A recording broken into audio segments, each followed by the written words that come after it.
my God, the hate towards Jada Pinkett Smith needs to stop. I find the attacks on her to be misogynistic at this point and also a product of groupthink. Some folks are jumping on the bandwagon too hard attacking Jada because they see others doing it. It's gotten so bad Jada had to turn her comments off, and Will Smith has even had to turn his comments off. But here is my opinion. Jada is not toxic. She's not emasculating Will Smith. Will has said repeatedly that he and Jada share everything together. There are no secrets. There are no surprises. Will knows what Jada is doing, and Jada knows what Will is doing. August Alsina himself even told you he and Jada had Will's blessing. Now, I'll admit, that's a bit of a gray area because Jada said they didn't necessarily get Will's permission. She said the only person that can give permission in that circumstance is herself. But regardless, Will knew what the relationship was, and he is still out here hanging out with Jada. And according to Jada, it was Will who wanted to go on the Red Table Talk to discuss the entanglement. She didn't force him to do that. And on that show, they were open about their feelings.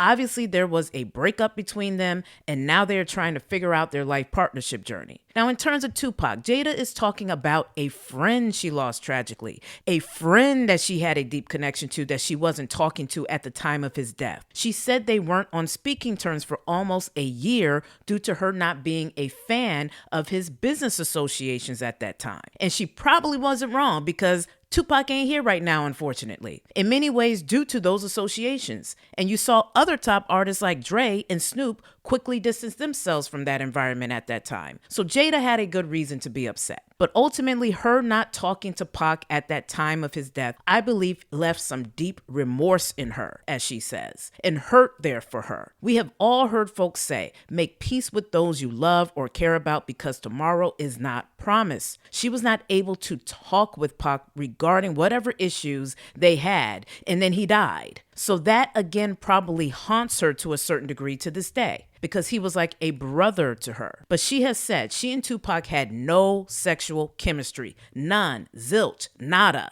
and they tried. She said they kissed once and was like, what the hell? This ain't it. So her speaking on Pac should not be viewed as a diss towards Will. Hell, she was dating Will when Tupac was alive. So she clearly chose Will Smith and was happy about it. Jada was head over heels over Will. If you recall back in the day, they even did an Oprah interview together. And Will has said he regrets not opening up to Pac when he was alive and admits his own jealousy towards Pac and knew he was deeply insecure about Pac. But it wasn't Jada's fault. That was on Will. In fact, Will told The Breakfast Club he felt insecure because he was the soft rapper from Philly and Pac was Pac. Meanwhile, Jada was trying to get them to actually connect because she felt they were similar and would be cool. And those words are coming from Will Smith to The Breakfast Club. But at this point, in my opinion, this is a cold red situation. I'm glad Will finally came out and said something to defend his wife. He said this in an email to the New York Times. When you've been with someone for more than half your life,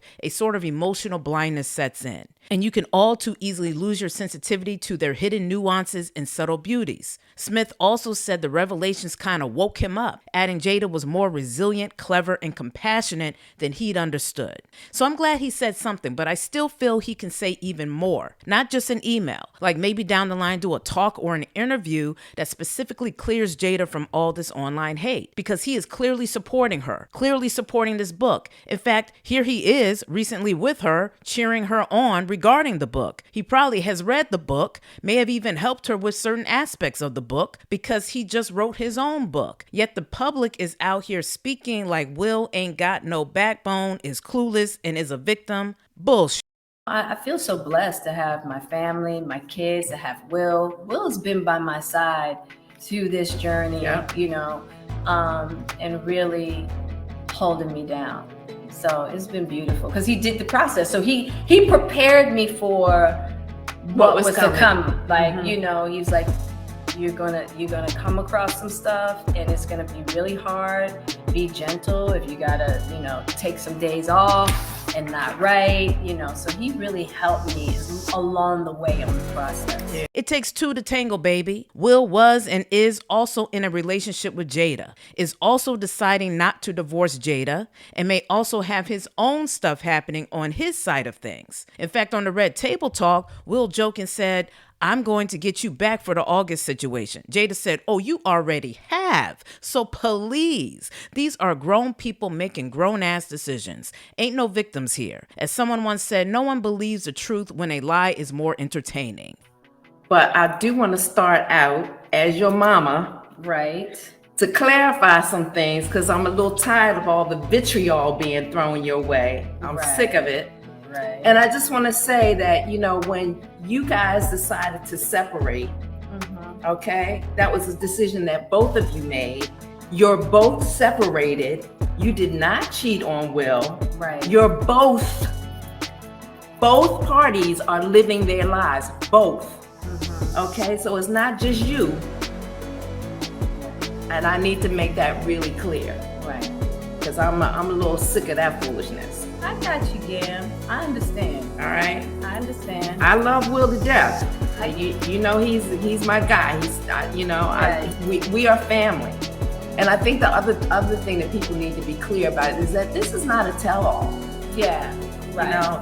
This is not what this book is about. Well, I am ready to read Jada's book, Worthy, to gain more insight into her world and their world as a couple. They are two legends of our culture and have had a legendary relationship. And I do want to know more about Jada and Pac's friendship. And that too was legendary because they had such a unique friendship. And Jada's world is full of cult classics. I want to know more about her time on my favorite show, A Different World. In fact, let me go watch seasons 5 and 6 right now, the 2 seasons she was featured on. In fact, Debbie Allen, the showrunner for A Different World, is going to interview her about her book in DC on October 19th. So there is love and respect for Jada in the industry. And I want to know more about her film Jason's Lyric, one of the best love stories featuring a black couple from the 90s. We don't have too many black love stories in cinema, and Jada was a part of a great one. I hope she talks about how that came to be and how was it working with Alan Payne because their chemistry was top notch. Menace to Society, Nutty Professor, Matrix, and of course the classic film Set It Off.